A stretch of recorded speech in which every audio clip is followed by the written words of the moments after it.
Media உங்கள் கனவா? படிக்கும் அனைவருக்கும் internship, placement assistance. Pandey school of journalism short term கோர்ஸில் உடனே சேர 7338824242.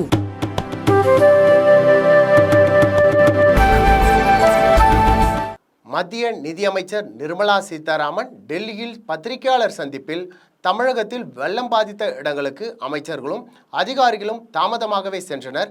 வெள்ள தடுப்பு நடவடிக்கைக்காக செலவு செய்த 4000 கோடி ரூபாய் எங்கே போனது? முன்னெச்சரிக்கை நடவடிக்கை எடுக்காமல் இருந்துவிட்டு வானிலை ஆய்வு மையம் மீது குறை கூறுவது ஏன் என கேள்வி எழுப்பியிருந்தார்.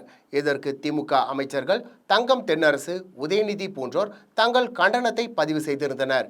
இந்நிலையில் தமிழக பாஜக தலைவர் அண்ணாமலை திமுக அமைச்சர்களுக்கு பல கேள்விகளை முன்வைத்துள்ளார். அவர் தனது வலைதள பதிவில் மத்திய நிதியமைச்சர் நிர்மலா சீதாராமன் பேசிய உண்மைகள் திமுகவை கடுமையாக பாதித்திருப்பதாக அறிகிறேன். தமிழக மக்கள் செலுத்திய வரியைத்தான் கேட்கிறோம் என்று வழக்கம் போல் திசை திருப்பும் வேளையில் இறங்கியுள்ள திமுக அமைச்சர்களுக்கு சில கேள்விகள்.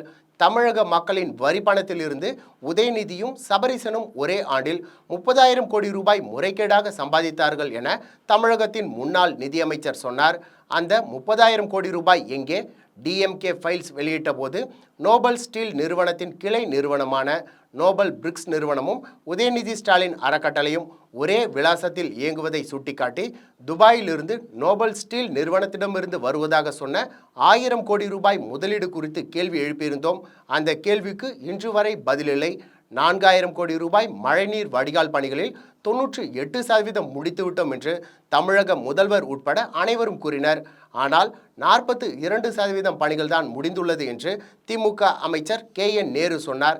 98% நிறைவடைந்து விட்டதாக சொல்லப்பட்ட பணிகளுக்கு செலவிடப்பட்ட தொகை என்ன ஆனது? ஊழல் புகாரில் ஒரு திமுக அமைச்சர் சிறையில் உள்ளார்.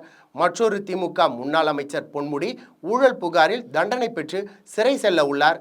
இது மட்டுமல்லாமல் திமுக அமைச்சரவையில் 10 அமைச்சர்கள் மீது ஊழல் வழக்கு நிலுவையில் உள்ளது. ஊழல் செய்து சிறை தண்டனை பெறும் நீங்கள் மக்கள் வரி பணத்தை எவ்வாறு செலவிட வேண்டும் என்று பாடம் எடுக்க வேண்டாம். ரோம் நகர் பற்றி எரியும் பொழுது பிடில் வாசித்ததாக சொல்லப்படும் நீரோ மன்னன் போல தென் தமிழகத்தில் வெள்ளம் ஏற்பட்டு மக்கள் தவித்த போது தமிழக முதல்வர் ஸ்டாலின் இண்டி கூட்டணி சந்திப்பில் பங்கேற்க டெல்லி சென்றிருந்தார். அங்கு திமுகவினருக்கு மொழிபெயர்க்க முடியாது என்றும் திமுகவினர் ஹிந்தி கற்க வேண்டும் என்றும் உங்களை பீகார் மாநில முதல்வர் அவமானப்படுத்திய பொழுது பெரியார், அண்ணா, கருணாநிதி ஆகியோர் கற்று தந்ததை திடீரென்று மறந்துவிட்டீர்களா என அண்ணாமலை திமுகவினரை அடுக்கடுக்கான கேள்விகளால் துளைத்தெடுத்துள்ளார்.